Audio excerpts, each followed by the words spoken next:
하나님의 말씀입니다. 너는 마땅히 매년 토지소산의 11조를 드릴 것이며 7월 23일 성경 주일예배 나오신 여러분을 주님의 이름으로 환영하고 축복합니다. 우리가 이 시간 수해로 인해서 여러가지 어려움과 또 슬픔과 좌절 가운데 있는 이들을 위해서 함께 기도했으면 좋겠습니다. 오늘 말씀은 이제 다 읽진 않았지만 이제 그 첫 구절 22절을 보고 눈치채셨겠지만 또 제목도 있으니까 눈치채셨겠지만 이제 11조에 대한 겁니다. 그러니까 헌금에 대한 메시지인데 특별히 이제 헌금에 대해서 그 구약 성경에서 공식적으로 그런 규례 율법이 적혀져 있는 이렇게 하라고 하는 하나님의 명령이 있는 헌금이 이제 11조입니다. 그래서 11조의 어떤 의미에 대해서 정신에 대해서 잠시 나눌 텐데 단순히 이건 11조에 대한 부분만이 아니라 11조로부터 이제 우리가 헌금 생활하는 것까지 확장해서 이해하시고 또 들으시면 좋을 것 같습니다. 그래서 지금 제가 던진 11조를 하느냐라고 던진 그 질문과 만약에 한다면 세금 전의 금액으로 11조를 하시는지 세금 후의 금액으로 하시는지도 한번 생각해 보시면서 오늘 말씀과 나중에 동산 모임 때 나눔을 가져보셨으면 좋겠습니다. 이제 먼저 11조에 대한 규례는 이제 구약 성경에 나옵니다. 신약 성경에는 안 나오고 구약 성경에만 나오는데 우리가 오늘 읽은 이 신명기 14장 22절부터 29절에 나오고요. 그보다 좀 더 먼저 앞서서 레위기 27장 30절에도 나옵니다. 그래서 일단 기본적으로는 토지 소산의 10분의 1을 하나님께 드리라라고 되어 있습니다. 그래서 구약 성경을 잘 보면 하나님께 이제 예물을 드리는 지금으로 좀 헌금이 되겠지만 예물을 드리는 방식이 이제 크게는 두 가지가 있습니다.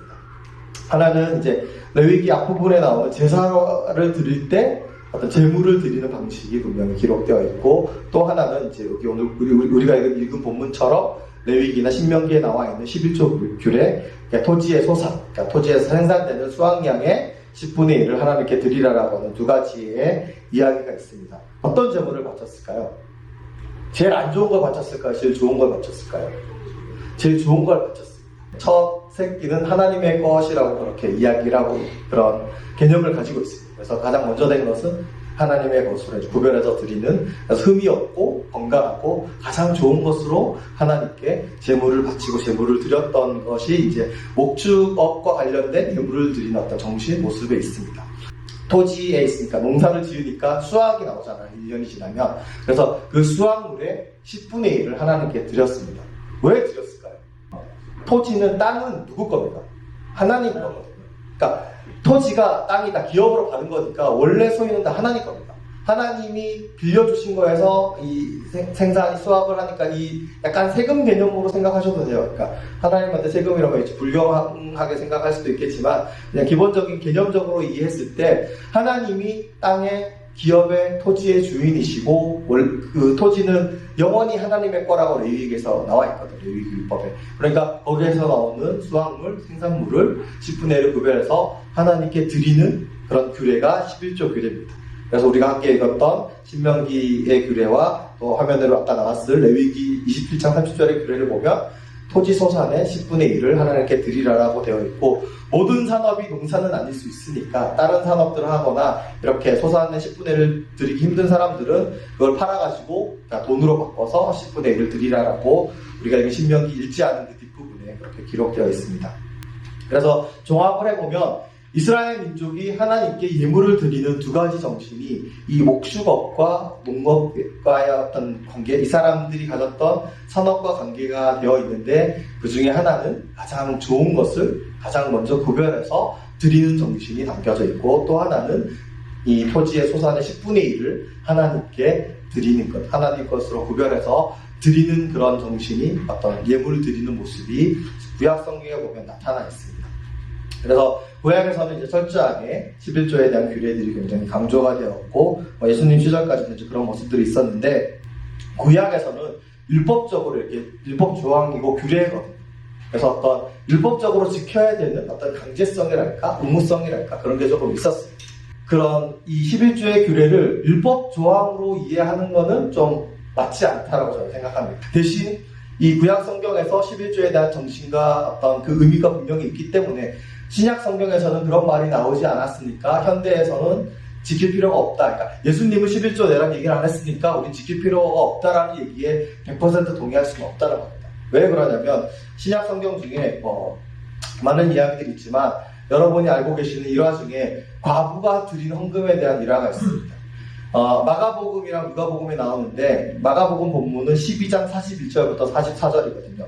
여기에 보면 예수님이 이제 성전에서 이제 한 과부가 두 렙돈, 한 고드란트라고 하는 그 헌금을 내는 과부를 보고 칭찬하시는 내용이 나옵니다. 예수님이 그 모습을 보시고 그 과부를 칭찬하시면서 뭐라고 했냐면 저 과부가, 저 여인이 오늘 헌금을 낸 사람들 중에 가장 많은 돈을 냈다라고 이야기합니다. 왜 그러냐면 가진 게 없는 중에 전 재산을 냈기 때문이라고 얘기하십니다. 액수로 치면 이 과부보다 적게 낸 사람은 한 명도 없었을 겁니다. 뭐 그게 10,000원이 됐든 100,000원이 됐든 100,000원이 됐든 1,000,000원이 됐든 부자라고 더 많이 냈겠죠. 하지만 이 과부는 자신의 가진 것에 어떤 소유를 봤을 때 전부를 냈기 때문에 예수님이 그 모습을 보고 칭찬하셨다는 겁니다. 여기에 이 11조에 대한 헌금에 대한 구약에서 말하는 그 개념과 정신이, 그 의미가 담겨져 있습니다.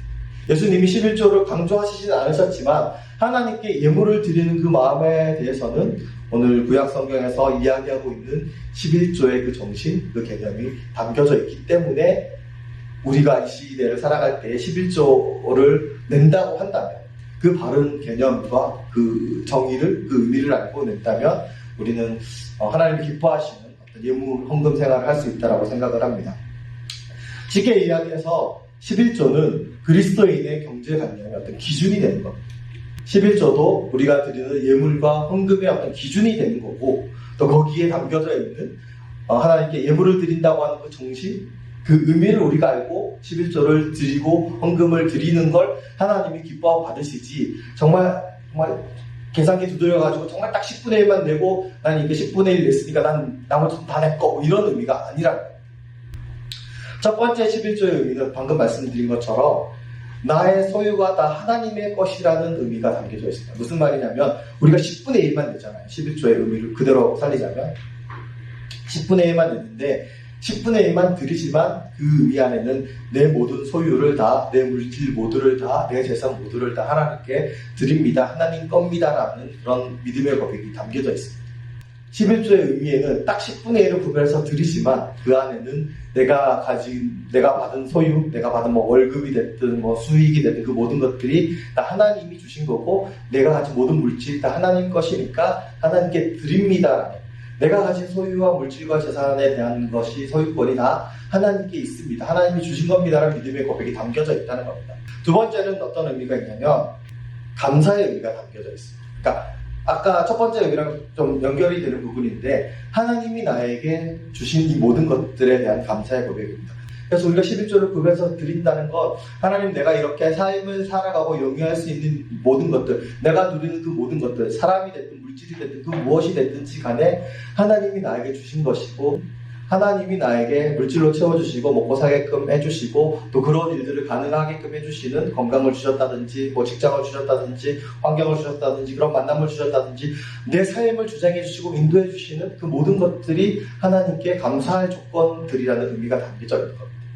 세 번째, 이 헌신의 의미는 크게는 두 가지로 볼 수가 있는데, 첫 번째는 하나님 나에게 주신 것에 대해서 내가 하나님께 온전히 드리겠습니다라는 그 의미가 물질에만 국한되거나 제한되지 않는다는 겁니다. 물질도 물론 하나님께 10분의 1을 구별해서 드리는 그런 믿음의 고백 기준이 되는 거지만, 나에게 주신 어떤 시간이나 나에게 주신 어떤 재능이나 나에게 주신 어떤 여러 가지 환경과 여건들 가운데서 그 모든 것들, 그러니까 내가 삶에서 누리는 모든 것들, 나를 존재케 하는 내 존재의 모든 것들이 다 하나님이 나에게 주신 것이니까 그것을 구별해서 하나님께 드리겠다는 겁니다. 근데 이게 율법적인 잣대로 보게 되면 만약에 시간의 10분의 1을 드리면 하루에 몇 시간, 얼마나 드려야 될까요? 우리의 마음 가운데, 우리의 믿음 가운데, 우리의 삶이, 내 존재가 하나님의 은혜로 하나님이 허락하시고 하나님께 감사의 고백으로 드리는 그런 삶이니, 내가 가진 물질이 됐든 시간이 됐든 재능이 됐든 은사가 됐든 내가 가진 많은 것들 가운데 10분의 1을 하나님께 드린다는 그런 믿음의 고백으로 구별해서 드린다는 겁니다.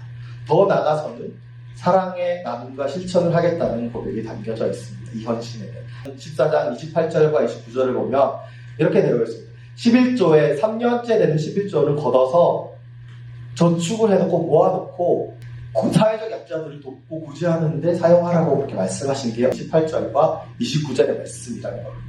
그래서 11조에는 어떤 그런 사랑의 나눔, 사랑의 실천의 의미들도 담겨져 있습니다. 말씀을 마무리하도록 하겠습니다. 헌금 설교는 되게 부담스럽거든요. 제 입장에서도.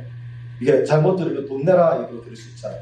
연락이 4년 10절을 보면 11조를 내면 내가 복을 주는지 안 주는지 시험해보라 이런 내용이거든요. 12절까지 이어져서 11조에 대한 내용인데 11조를 내지 않는다고 벌 받는다고는 생각 안 합니다. 저는 하나님이 그런 분은 아니라고 생각합니다. 하지만 온전한 11조를 내면 저 말라기 3장 10절에 있는 말씀처럼 온전한 11조를 내면 복을 받을 거라고 생각합니다. 왜냐하면 아까 말씀드린 세 가지 이유가 있잖아요. 11조가 내 모든 소유, 내 가진 모든 것이 하나님의 것이라는 믿음의 고백이고 하나님이 나에게 주신 것들이 당연하게 여기지 않고 감사의 고백이 담겨져 있는 것이고 그리고 나에게 주신 것으로 내가 이 물질이나 시간이나 재능이나 나의 가진 것들을 구별해서 가장 좋은 것들로 구별해서 하나님께 헌신해서 드리고 사랑과 나눔의 실천을 하겠다라고 고백하는 그런 믿음의 11조라면 하나님이 복을 주시지 않겠습니까? 내가 드리는 그 11조가 그 헌금이 그런 믿음과 그런 고백과 그런 감사가 그런 헌신의 다짐이 그런 의미와 정신이 담겨져 있는 그런 11조면 하나님이 복을 주시고도 나을 만한 그런 믿음이고 선하고 아름다운 모습이기 때문에 당연히 복을 주실 거라고 생각합니다. 하나님은 당연히 그 예물을 너무나 기쁘게 받으시고 그 예물에 담겨져 있는 우리의 믿음, 우리의 존재, 우리의 실존을 보시고 우리의 삶을 보시고 복을 당연히 주실 거라고 생각합니다. 그렇기 때문에 여러분이 이 11조가 단순히 헌금하라라고 하는 그런 의미로 받아들이지 마시고 우리가 그리스도인이고 하나님의 나라를 꿈꾸며 살아가는 하나님의 백성, 하나님의 자녀라고 한다면 우리가 이 세상을 살아갈 때에 바른 경제적인 개념, 경제관의 어떤 기준이 이 11조의 정신이고 의미라는 것들을 오늘 이 시간을 통해서 다시 한번 생각해 보셨으면 좋겠고 고민해 보셨으면 좋겠습니다. 그래서 아까 맨 처음에 던진 그 질문처럼 11조를 세전으로 드릴 건지 세후로 드릴 건지 심지어 이렇게 얘기하는 고등학생도 본 적이 있습니다. 11조 왜 안 하니 이렇게 물어보니까 우리 엄마 아빠가 해요. 무슨 말이냐면 이미 자기가 받은 용돈은 부모님이 11조 떼고 준 용돈이니까 자기는 안 된다. 똑똑한다는 생각을 하긴 했었는데 하나님이 우리에게 11조를 내라고 말씀하시고 헌금을 내라고 말씀하시고 예수님이 과부를 칭찬하시고 그런 헌금과 관련된 예물과 관련된 많은 성경 구절들이 있잖아요. 그런 것들을 통해서 바른 예물의 의미, 바른 헌금의 의미를 아셨으면 좋겠고 이로 말미암아서 바로 어떤 그리스도인다운 경제관을 가지셨으면 좋겠습니다.